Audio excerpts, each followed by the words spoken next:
Shall we make a start? It's 5 o'clock. Apologies for our absence. The only apologies we've had are from Councillor Brownridge. Item 2 is urgent business. I've been notified of one piece of urgent business, and it's to make Cabinet aware of regarding a delegated executive decision on the delivery of the National Career Service contract by Get Oldham Working. For the past 5 years, the Get Oldham Working programme has delivered the NCS contractor as a subcontractor of the GM Growth Company, with the council delivering 50% of the contract via Get Oldham Working and the GM Growth Company delivering the other 50%. In June of this year, the council were notified that the then prime contractor, GM Growth Company, had lost the contract and that the Education and Skills Funding Agency had chosen CTEC, an employee-owned public sector service provider, as the new prime contractor for the North West. CTEC offered Get Oldham Working the opportunity to deliver 100% of the Oldham NCS contract as a subcontractor. The council believes this exclusivity is likely to provide better outcomes for our residents and partners, as the service is already embedded in Oldham and highly regarded by residents across Oldham. The delegated executive decision was taken to comply with signing the contract as soon as possible, otherwise we risk jeopardising Oldham Council and Get Oldham Working being the preferred delivery provider for Oldham. There's no decision or any action that Cabinet has to take. It was merely a vehicle for me to notify you tonight. The third item agenda is declaration of interest. Does any member have an interest to declare on any matter on the agenda? No? On public question times, we haven't received any notification of any public questions. Item 5 is minutes of the Cabinet meeting held on the 25th of July 2022. Does Cabinet agree the amended minutes of the meeting are circulated? Agreed. Thank you. Item 6. Item 6 is the corporate plan, which is my agenda item. The corporate plan 2022 to 27 sets out Oldham Council will maximise our resources and efforts to make Oldham the best possible place for our residents. The plan sets out 5 key policy areas which have been identified through consultation with partners and stakeholders across Oldham. The 5 key areas are healthy, safe and well-supported residents, a great start and skills for life, better jobs and dynamic businesses, quality homes for everyone, a clean and green future.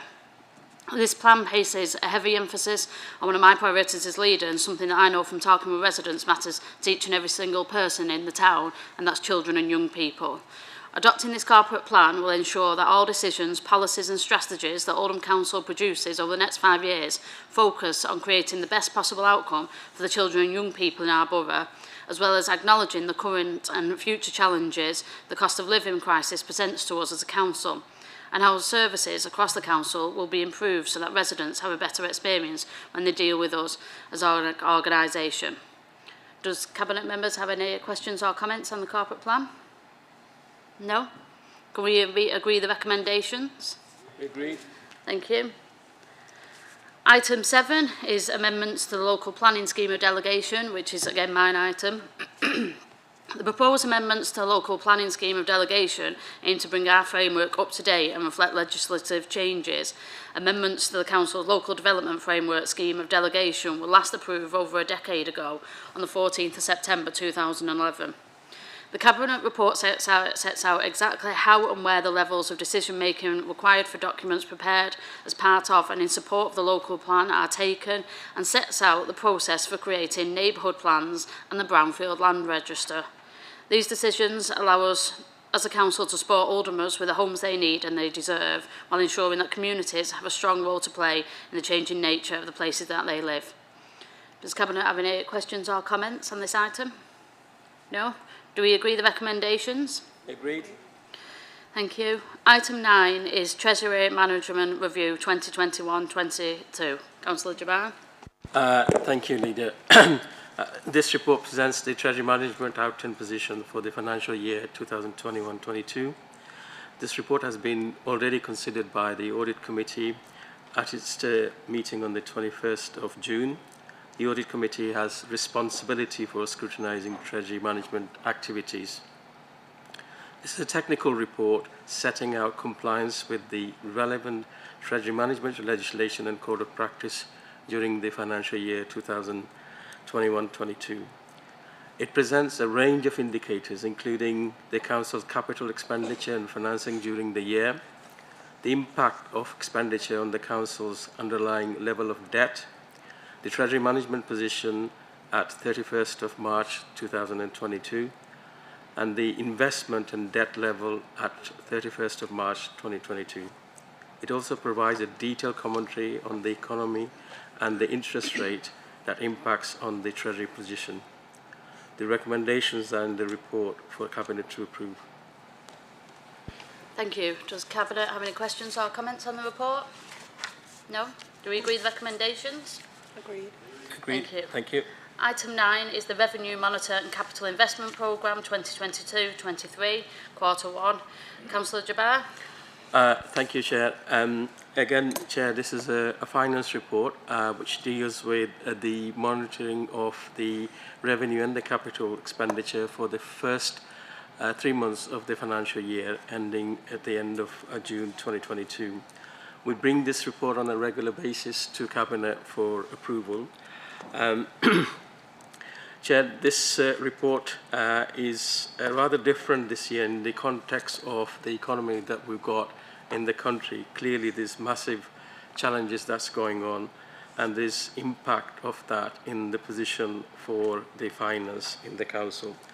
If you look at the revenue part, then we're seeing that there's a £5.833 million of overspend forecast by the end of the year if we don't take any corrective action.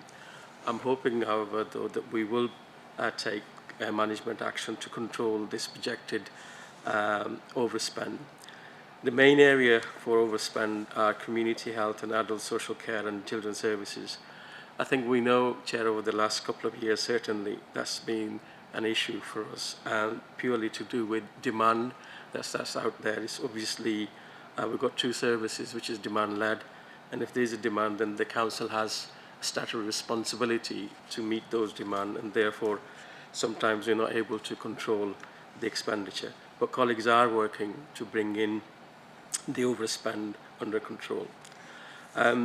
In relation to the capital programme, Chair, then our forecast for the year is 78.69 million. That's the expenditure.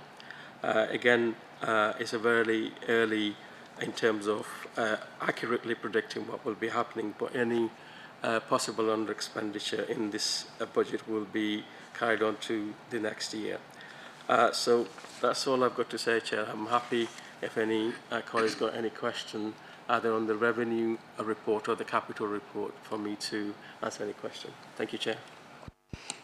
Does Cabinet have any questions or comments? No? Do we agree the recommendations in the report? Item 10 is the approval to award the contract for the delivery of the early payment scheme. Councillor Jabbar. Thank you, Chair. So the Council has an early payment scheme, Chair, and we've operated it since 2012. So what we're looking to do is to award a 5-year contract, and this report sets out, after a mini competition, what we want to achieve, and we're looking to engage Oxygen Finance Limited for this contract. Again, happy to take any questions colleagues may have. Any questions or comments? No? Okay, well, the recommendations will be considered in the closed part of the agenda. Item 11 is exclusion of the press and public. Moved. So, thank you.